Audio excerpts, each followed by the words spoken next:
महाराष्ट्र विधानसभा चुनाव के लिए मतदान सिर्फ 10 दिनों बाद ही होना है, लेकिन उसके पहले ही एमवीए के हौसले पस्त हो गए हैं। वजह बीजेपी और शिवसेना की जन कल्याणकारी योजनाएं हैं, जिनके खिलाफ उद्धव ठाकरे, शरद पवार और कांग्रेस तीनों ने पहले कायदे से कैंपेन चलाए, योजनाओं की जमकर आलोचना की, लेकिन अब वही योजनाएं एमवीए के रास्ते में सबसे बड़ी बाधा बन गई हैं। यही वजह है कि एमवीए की सरकार की लाडली बहन योजना की राशि 1500 से बढ़ाकर 3000 कर दिए जाने की घोषणा के बावजूद बेअसर है। तो इसके पीछे एमवीए पर जनता का अविश्वास है। शायद वो ये मानकर चल रही है कि एमवीए के सारे वादे कागजी हैं और जो हकीकत है वो उन्हें मिल रहे हैं। यही वजह है कि लोकसभा में राज्य की 48 में से 30 सीटों पर जीत हासिल करने वाली महाविकास अघाड़ी के पांव मतदान के पहले ही डगमगा रहे हैं। लोकसभा चुनाव के बाद राज्य की एकनाथ शिंदे और देवेंद्र फडणवीस सरकार ने अपनी पूरी रणनीति बदल दी। अब ये चुनाव शिंदे फडणवीस इसी रणनीति पर हो रहा है। इस बीच महाविकास अघाड़ी के संस्थापक शरद पवार एक बड़ी बात उन्होंने कही।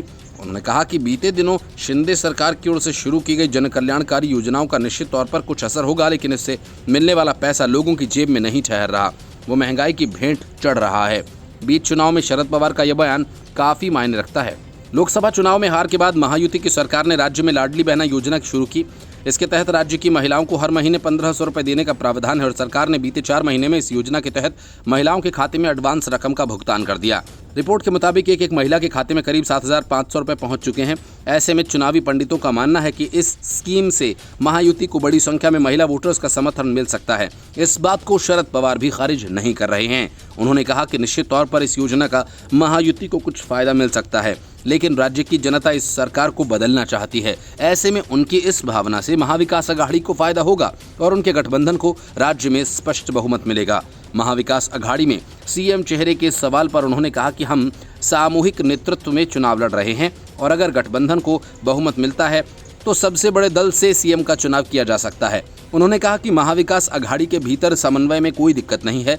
हम 10-11 सीटों को छोड़कर सभी सीटों पर बेहतरीन समन्वय के साथ चुनाव लड़ रहे हैं। एमवीए का चुनावी संकल्प पत्र अभी आना बाकी है। एमवीए की निगाहें उसी संकल्प पत्र पर टिकी हैं कि पता नहीं महायुति के संकल्प पत्र में और कितने वादे किए जाएंगे।